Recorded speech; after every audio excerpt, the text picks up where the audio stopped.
Welcome to T-Bone's Best of Roanoke show. Music, comedy, and conversation featuring HB. The Honey Badger. Honey Badger don't care. Now, on with the show.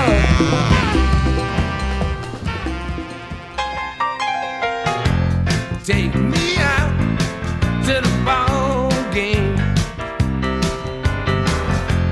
Take me out to the crowd. Buy me some peanuts and Cracker Jack.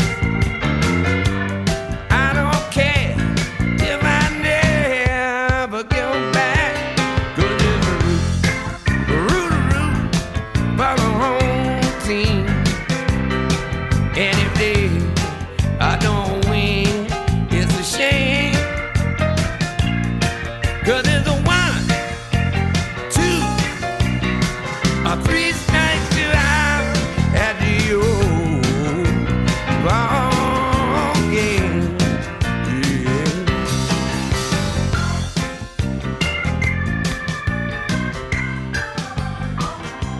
This is Radio Free Roanoke, and this is episode 148, HB. T-Bone's Best of Roanoke show.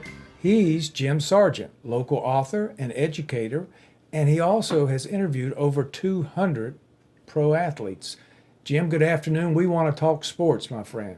Are you ready to buckle up and get into it? I'm ready to buckle up. All right. All right. Now, the articles and the books you've written on sports, and I'm imagining you've got to interview all these people. How did that get started, and how did you interact with these folks? Somewhere or other, I came across a magazine called Old Time Baseball News, OLDTYME, Baseball News. Well, oddly enough, it was put out by a guy that at that time lived in Petoskey, Michigan, but was from Flint, like myself. So I subscribed to it. I bought an issue somewhere, and then I subscribed to it. I'm reading this thing, and I said, I can do these articles. I've been doing articles for years. So I thought, where will I start? And one of my favorite Tigers in the 50s was a guy named Charlie Pawpaw Maxwell. Pawpaw. Yes, he's from Pawpaw, Michigan originally. But you may know that he played for the Roanoke Red Sox in 1948, 1949 at Maher Field. I saw all his games, Jim. You can Google my name and Jim Sargent and SABR Saber, and there'll be a list of about 40 articles that I published. Not all of them are online. Like I said, a lot of these I wrote. The first one was about Maxwell in 1992, so I wrote throughout the 90s and took a year off in 2004 because I had my right knee replaced, an old sports injury that got aggravated.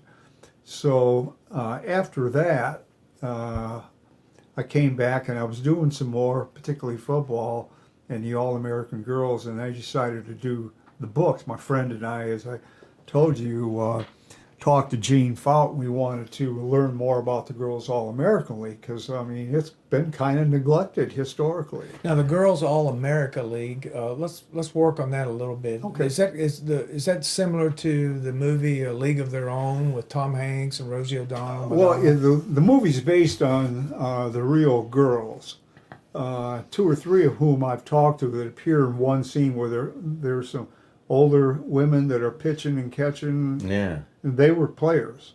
People like Sue Kidd and other people that I've talked to, but they played baseball from 1943 to 54. The original thinking was the manpower drain of the military services was going to make it so Major League Baseball wouldn't close down.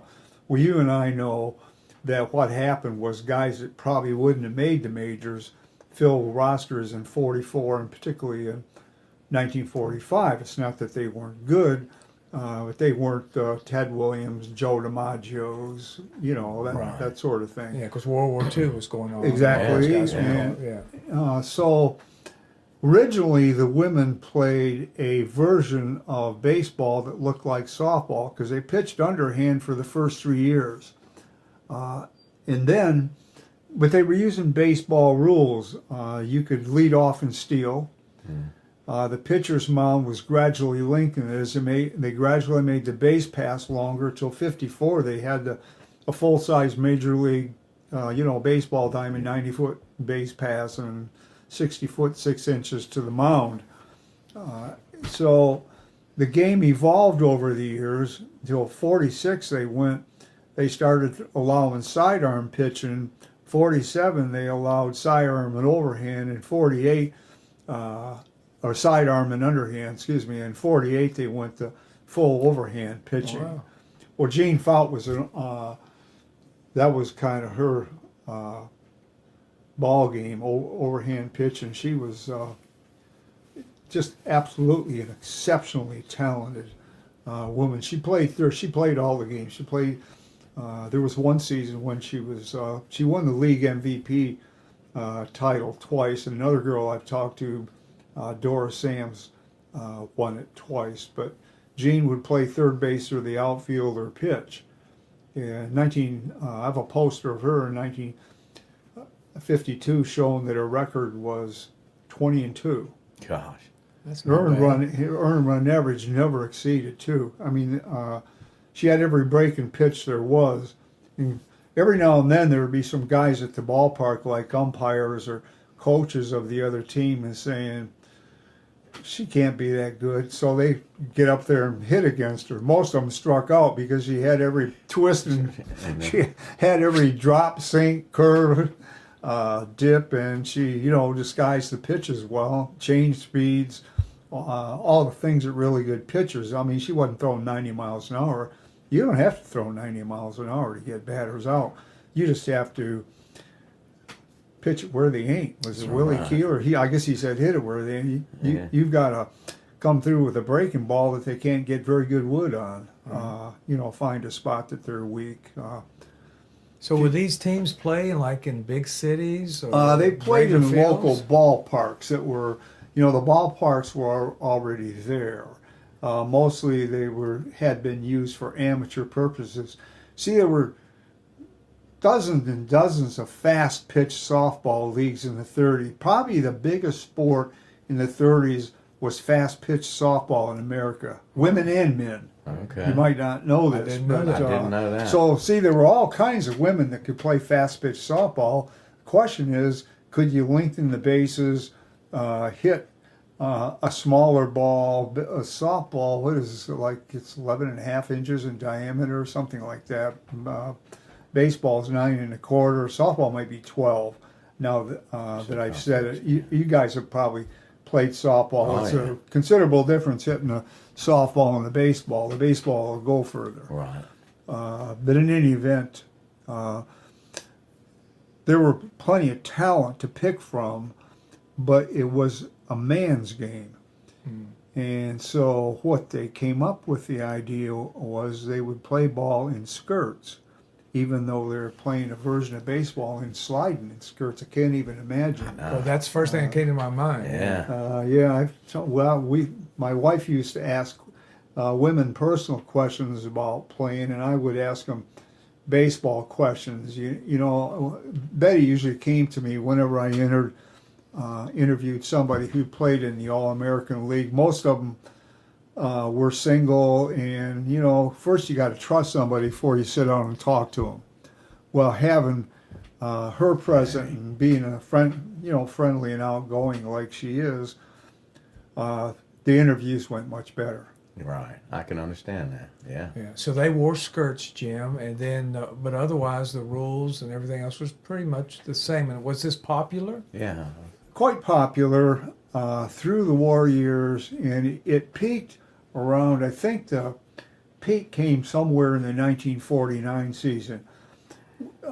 Some writers think that one of the things that hurt women's baseball was the advent of TV and the fact that prices went down on big league teams after the war for a while, but also more and more minor leagues teams spread to different towns. So the competition wasn't so much Major League Baseball. The competition was if you're in Minneapolis and they had the Millers, for example, or you were in Roanoke, didn't have a team, but if you were in Roanoke and the Roanoke Red Sox were popular, how are you going to get people to come and see them play? Because after all, you're playing softball, right?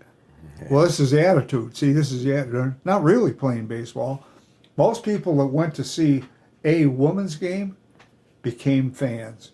They, kept, because these people were good. Yes. But they're also good looking. Right, yeah.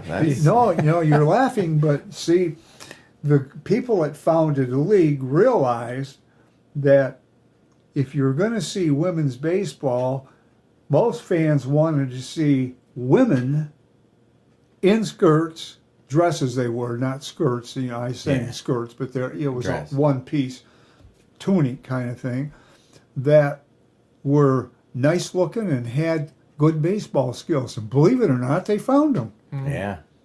Well, go ahead. Yeah, I was going to say after, World War II ended, 45.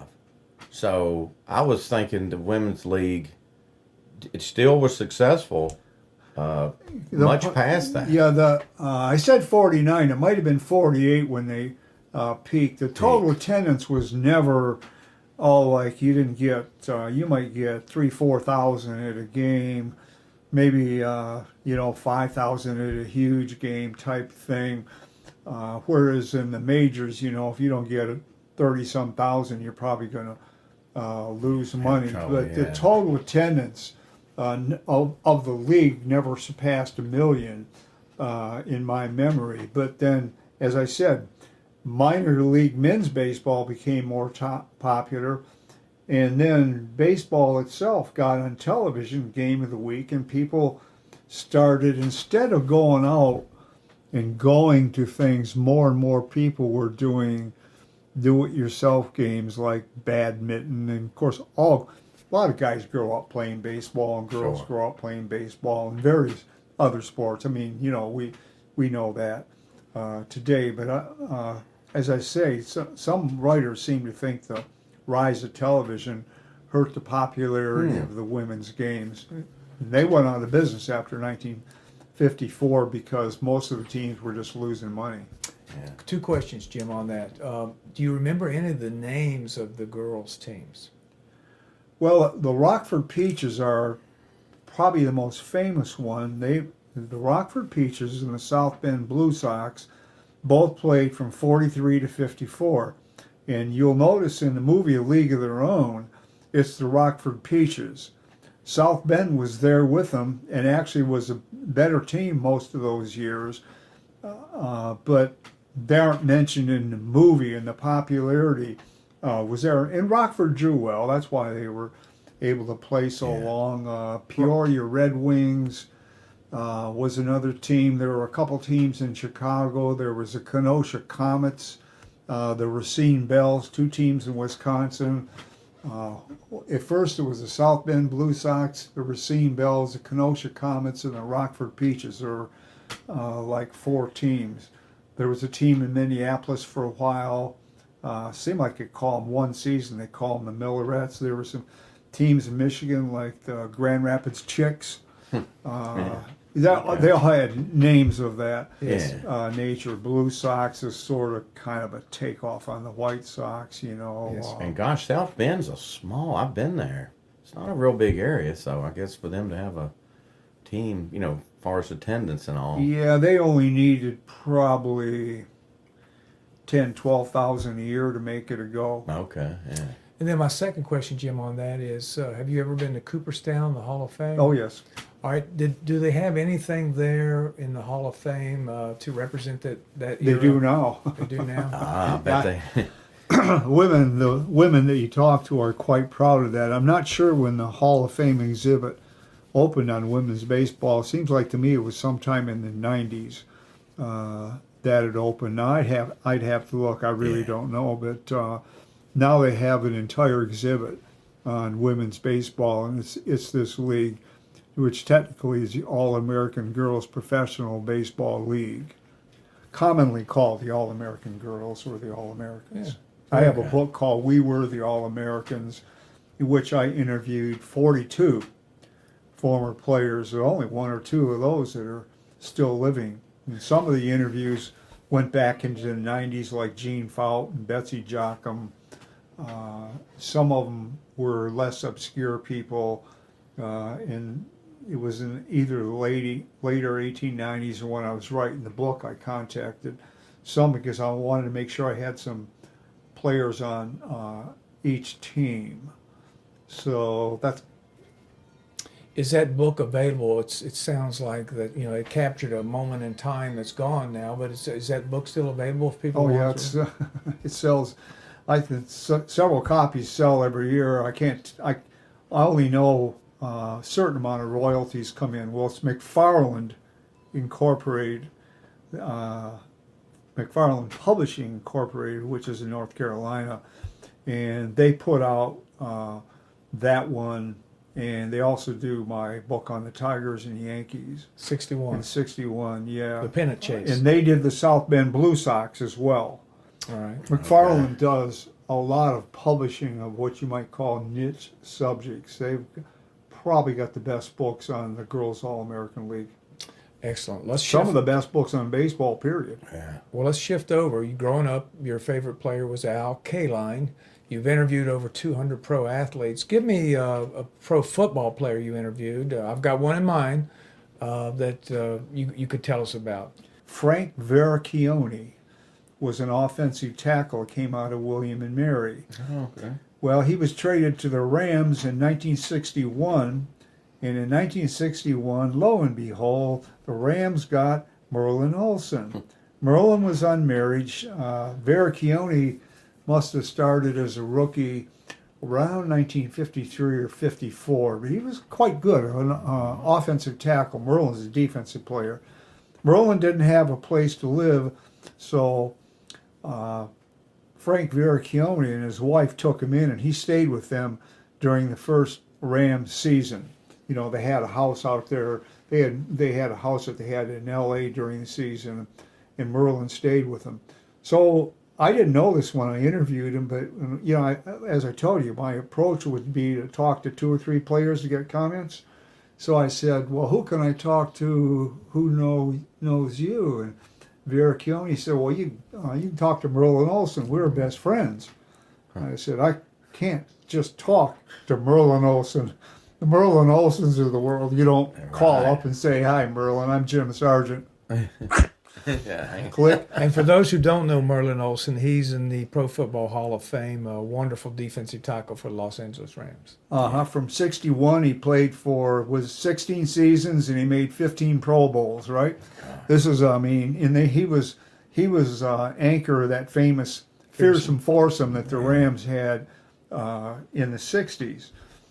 So then Veracchione says, "Well, you know what? I'm going to see Merlin," because they went out he had a place in Park City as well as L.A. He said, "We go out, my wife and I drive out from Pittsburgh every year," which is where he lived. So we drive out and see Merlin. He said, "I'll tell him about you, and believe me, he'll be willing to talk to you." So about 3 weeks later, I get a call from Veracchione. He said, "Merlin said to send him a letter, and he'll send you a phone number." So I did. I told him who I was, and I sent him a letter, and I get a 3x5 card back. "Call me on such and such a day at this number." I call up, and I'm talking to Merlin Olsen for just about an hour, like you and I. Wow. The three of us are sitting here talking about sports, right? Merlin was a very down-to-earth guy. The article I showed you was in a magazine that lasted for a while in the 90s called Ragtime Sports. I can't tell you exactly how it started, but I said to my wife, "I'm going to talk to Merlin Olsen." And she said, "Merlin, he was the FTD man." Flowers. Right. Or no, excuse me. He said he was in Little House on the Prairie, the big guy, right? Yeah, that's right. And then her daughter was with me when I told her that, and she said, "Well, he's the FTD man." And I said, "Well, before that, he's a Pro Football Hall of Famer." So that was the way that That was the way that I actually opened the article. You might have noticed it on the Yeah. first page, but that was just kind of fun. So I highlighted his career, and I would, whenever I sent any of these articles, whenever I wrote them, before they went to the publisher, I sent them to the player. Read this. If you want me to add something I've forgotten, okay. If you want me to take something out you don't want published, okay. I'm not going to publish anything that Merlin Olsen or Lynn Shadnoys, whoever, doesn't want published. So then I said, I'd really like to get a signed picture of you. Merlin says, well, that's a problem because I don't accept autographs. And he said, I'll tell you what I'm going to do, though. He said, you send the picture and put my address, and he gave me this Park City address, which was unpublished. He said, underneath my name and address, you write Jack's grandpa. Jack's grandpa. And Jack was the name of a grandson. Okay. So a week later, the picture came through. I think about 3 pictures came back, signed by Merlin Olsen, and Mike's been looking at them. Oh yeah. Yeah. Later, Roger Brown, who was part of that, Lamar Lundy, Deacon Jones, Roger Brown, and Merlin from like 67, 68, and 69. Well, Roger opened a sports bar and restaurant, which still exists, Roger Brown's in Portsmouth. Wow. And he had those 3 guys show for the grand opening. Nice. Well, we were invited too. We actually stayed overnight with Roger and his wife. We met Merlin there. We met Deacon. We met Lamar. We already knew Roger. I've got a picture of Roger Brown. His hand's twice my size. I mean, Roger Brown was 6'5" and 290 at his ideal playing weight. Now, this is like 1960 with the Lions. Nobody, hardly at all, ever reached that plane. This is normal now. We all know this is normal. I mean, a big guy, a guy that I interviewed that was part of Detroit's championship teams in the 50s, Lou Creekmer. Creekmer was 6'4" and about 265. That was a very big man. Roger was 30 pounds heavier than him and a couple inches taller. And the thing about these football players, I watch NFL games too. You guys have been there. You see these guys jumping around making these athletic plays, and you see a bunch of 6'3", 4, 5 guys there, and you think, well, they're about my size. You get up next to them, it's like, we went to the Pro Football Hall of Fame in 1995 because Creekmer was inducted, and he invited us. Oh my gosh, that's great. That's the year that Joe Gibbs got into the Pro Football Hall of Fame. Well, Gibbs, there were some guys from the Redskins. Do you remember the name Joe Jacoby? Oh, yes. Well, we all stayed at the same motel. We get on the bus in the morning. This guy, Jacoby, I've seen him on TV, but this guy Jacoby was something like 6'7" and 290. My wife and I get in the back, one of the 2 back seats. It's like a school bus.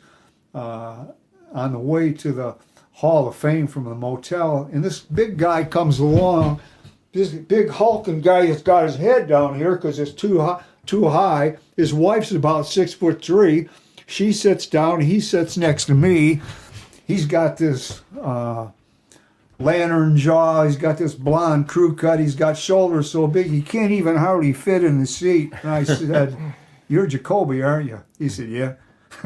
Yes, I was a big fan of Jacoby. Yeah, we chatted on the way to the dinner. I mean, it's like when you see these people, you realize, man, do I want to get hit by him? No, one hit from Jacoby and I'm in the hospital. They're different than me. Yeah, yeah. Well, we got to close up the locker room door here, Jim, so to speak. But one last story. You had a great story on an NBA player from the 50s that sent you something, and you showed it to us. Tell us that story real quick. Well, when I was in high school, I played basketball. I played basketball, football, and baseball. And I'm going to show Mike a little trophy here I got for leading the YMCA Senior Boys League in scoring in 1957-58, my senior year. Yeah. So I was a high scorer in the league. Well, the Pistons came from Fort Wayne to Detroit in 1957-58, and they had a guy named George Yardley, a 6'5" jumping forward. Man, I mean, you're talking about a serious jumping jack here, but he was a deadly shooter. Came out of college in California and went into the NBA. He led the NBA in scoring. He's the first player in 57-58 that scored over 2,000. Yardley scored 2,001. George Mikan had 1,900 and some, and Yardley got it in his last shot in the last game of the year. He topped the 2,000 mark. So not only led the league, he was the first player that scored 2,000. Well, he was up for the Hall of Fame in 1995 when I interviewed him. He didn't make it.